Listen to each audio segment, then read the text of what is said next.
Hello Potensis, hello friends et bienvenue sur À vous la parole. Nous continuons notre challenge, 40 jours dans le désert, ça continue, même si on est au jour numéro 14 et qu'au jour numéro 13 on a rajouté des légumes parce que physiquement ça devenait compliqué, j'ai perdu de la graisse, j'ai vraiment bien séché là, c'était vraiment bénéfique pour mon corps finalement ce challenge. J'ai bien séché, maintenant je commençais à perdre du muscle, je commençais à être fatigué, je commençais à avoir des maux de tête, donc je me suis dit on va rajouter des légumes pour compléter un peu l'alimentation qui était un peu avec des noix et des fruits, c'était un peu léger. Et là, je me sens beaucoup mieux déjà, après 2 jours en mangeant des légumes en plus, et puis me faire une bonne salade d'avocat et de tomates ce soir. C'était vraiment très très bon. Par contre, ce soir, c'était dur parce que j'ai vraiment eu un attentat, un vrai attentat de ma femme. Regardez ça, c'est incroyable. Là, c'est clairement un attentat là. Il n'y a plus de doute là. Ah, j'ai vu que tu allais manger. Clairement un attentat là, ouais. Des crêpes salées avec une garniture au lardon, comme j'adore. Là, c'est un attentat là, il n'y a rien à dire. Il n'y a rien à dire. Bon, c'est l'épreuve, hein. On regarde l'épreuve parce que c'est important. Voilà, ce soir c'était la soirée crêpes. Crêpes salées, crêpes sucrées. Et l'odeur, encore une fois, l'odeur était magnifique, mais j'ai tenu, hein. Franchement, je me suis dit, vas-y, goûte au moins une part. Non, je me suis dit, tiens bon, parce que si tu goûtes une part, c'est le début de la fin, là. On est au jour numéro 14, il nous reste encore 26 jours à faire. Si on commence à faire des compromis, on ne va pas y arriver. Donc, on tient le coup. J'ai réussi ce soir encore à ne pas manger ces belles crêpes salées et sucrées. Donc, on continue le challenge. 40 jours à tenir, on va le faire avec des fruits, des légumes et des noix. Bon, c'est un peu ma vie de vegan là, hein. C'est plus vraiment du désert, c'est vraiment une vie de vegan que je commence à faire dans mon challenge. Mais bon, vu que je ne suis pas vegan, c'est très très dur, mais voilà, on s'accroche pour pouvoir justement apporter ces vidéos sur la parole de Dieu tous les jours. Alors, challenge jour numéro 14, vous êtes prêts pour la parole de Dieu? On y va? Allez, c'est parti. Garde le sourire, même si tu n'as pas les mots, garde le sourire. Yahweh là pour te guider, Yahweh là pour t'épauler, Yahweh là pour te sauver, Yahweh. Alors aujourd'hui, on va parler d'un sujet évidemment très important, mais surtout concernant le péché. Je veux dire aujourd'hui, frères et sœurs, brothers and sisters, friends, que tous les péchés que nous avons accomplis dans notre vie sont partis de notre pensée. Tous les péchés qu'on a accomplis dans notre vie sont partis de notre pensée. Donc si on veut lutter contre le péché, nous devons commencer par lutter contre nos mauvaises pensées. C'est très simple à dire comme ça, mais c'est la réalité. On n'a pas fait de péché sans que la chose ne commence à mûrir dans la pensée. Et aujourd'hui, je vais vous lire un passage qui est pour moi le meilleur filtre des pensées. Quand vous avez une pensée, vous la faites passer dans ce filtre que je vais vous lire ce soir. Et si elle réussit à traverser tous les tests de ce filtre, c'est une pensée qui est digne d'être dans votre tête, d'enfant de Dieu. Et s'il y a une chose dans ce filtre qui bloque cette pensée, vous devez la rejeter de votre tête et passer à autre chose. Vous êtes prêts pour le passage? Lisons ensemble la parole de Dieu en Philippiens chapitre 4 et au verset 8. C'est un passage qui vient après plein de recommandations faites par l'apôtre Paul et il finit par ce passage en disant « Au reste, frères, que tout ce qui est vrai, tout ce qui est honorable, tout ce qui est juste, tout ce qui est pur, tout ce qui est aimable, tout ce qui mérite l'approbation, ce qui est vertueux et digne de louange, soit l'objet de vos pensées. » Voilà ce que j'appelle le meilleur filtre des pensées. Ce passage est à afficher dans toutes les chambres. Même pas dans la maison, pas au salon, dans toutes les chambres. Parce que quand on est dans sa chambre, quand on est seul, c'est là qu'on est confronté aux pensées. Et c'est là justement qu'il faut avoir ce verset affiché sur le plafond, sur les murs, ou que sais-je encore. Mais ce verset doit être affiché quelque part dans votre chambre, pour toujours avoir dans votre tête, pouvoir s'imprégner de ce filtre des pensées qui va vous aider à lutter fortement contre le péché. D'accord? Commençons par le premier terme de ce passage. Tout ce qui est vrai, déjà. Tout ce qui est vrai nous rapporte déjà à tout ce qui est loin du mensonge. D'accord? Quand on a un mensonge dans le cœur, ça commence d'abord à travailler dans le cerveau. En général, les mensonges, on les prépare déjà. Donc, si on a ce verset dans notre ligne de mire, on va tout de suite comprendre que cette pensée n'est pas vraie. C'est une pensée mensongère. C'est une pensée malhonnête. Donc, dès le départ, le filtre des pensées, hop, si ce n'est pas vrai, c'est tout de suite à enlever de notre pensée. D'accord? Donc, tout ce qui est vrai élimine tout de suite le mensonge et toutes les pensées malhonnêtes qu'on peut avoir dans l'esprit. Passons au deuxième mot. Tout ce qui est honorable. Tout ce qui est honorable, c'est tout ce qui mérite le respect, tout ce qui est digne de respect. Toutes les pensées qui ont quelque chose d'honorable avec de l'honneur, donc quelque chose qui forcément, si quelqu'un rentre dans notre cerveau, il voit cette pensée, il doit se dire waouh, quelle belle pensée, quelle belle vision de la vie. Ça, c'est honorable.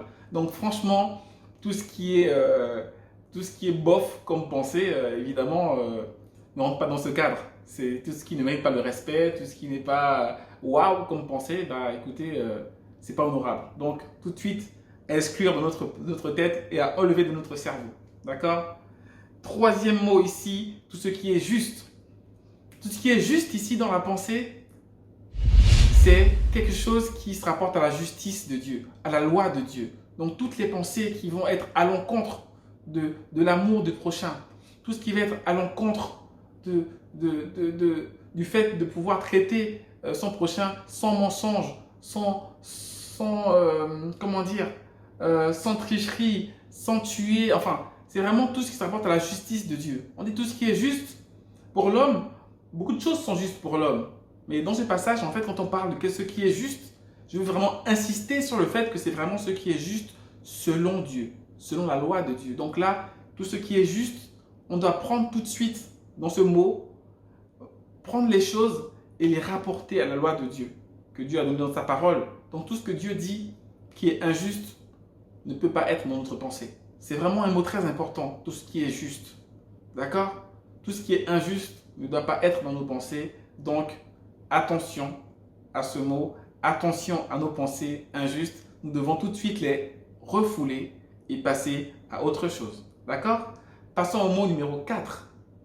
Mot numéro 4, tout ce qui est aimable. Alors là, tout ce qui est aimable, bien sûr, c'est tout ce qui apporte de la paix, tout ce qui apporte vraiment de la sérénité autour de nous, tout ce qui va apporter du bien aux autres. Quand on est aimable, on veut faire du bien, on veut faire plaisir. Donc une pensée qui est là pour détruire, pour faire du mal, c'est ce qui va être refoulé. Parce que ce n'est pas aimable. D'accord? Quand on pense à tout ce qui est aimable, on doit bannir tout ce qui détruit. On doit avoir des pensées qui construisent, qui font du bien, qui apportent de la sérénité et de la paix.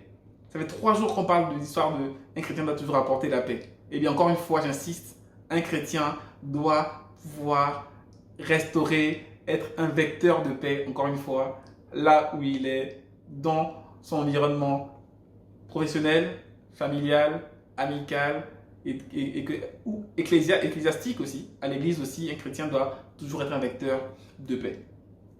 D'accord? Voilà, on va passer au mot suivant. Mon téléphone s'est verrouillé, c'est du direct, il n'y a pas de souci, on comprend pas ça au montage.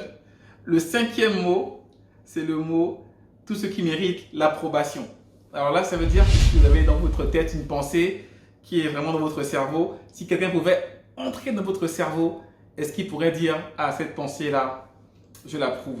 Est-ce que votre femme, si elle voit cette pensée, elle dira « Oui, cette pensée, je l'approuve ». Si votre pasteur rentre dans votre tête, il pourra dire « Oui, cette pensée, je l'approuve. C'est bien mon frère, c'est bien ma soeur. » Ça, c'est une pensée qui fait l'unanimité. Parce que cette pensée mérite l'approbation. C'est une pensée que tout le monde dirait « J'approuve ». Tout le monde dirait « J'approuve ». Même les non-convertis diraient « C'est une très bonne pensée, je l'approuve ». Donc, ces pensées que vous savez que si vous avez cette pensée-là, que derrière, si quelqu'un d'autre la voyait dans votre tête, elle dirait « Oula, mon frère, ma soeur, c'est pas terrible comme pensée. Hein. » Ces pensées-là sont à bannir. Tout de suite, à bannir. Le filtre, terminé. On coupe la pensée, on passe à autre chose, on éteint la lumière, terminé, qui mérite l'approbation.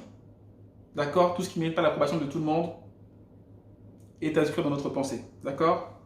Ce qui est vertueux et digne de louange. Je mets les deux ensemble parce que tout ce qui est vertueux, c'est quelque chose quelque part de particulièrement élevé en fait. Quand quelqu'un a de la vertu, quelqu'un qui est vraiment comment dire, je dirais pas saint parce qu'on a parlé de ce qui est pur. Ah non, on a sauté un mot, le plus important, on revient à ça, ce qui est pur. Je n'en ai pas encore parlé. Ce qui est pur bannit tout ce qui est immoral. Tout ce qui est immoral, donc je pense à tout ce qui est immoralité sexuelle, immoralité aussi dans l'idolâtrie. En gros, tout ce qui est pur doit bannir énormément de choses. Et j'ai failli passer à côté de ça. Tout ce qui est pur, frères et sœurs. J'ai sauté ce mot, c'est incroyable, je viens juste de le voir. Merci Seigneur de me l'avoir remontré. Tout ce qui est pur, ça bannit énormément de choses. Et je pense que la plupart des péchés commis en pensée sont sur ces choses immorales.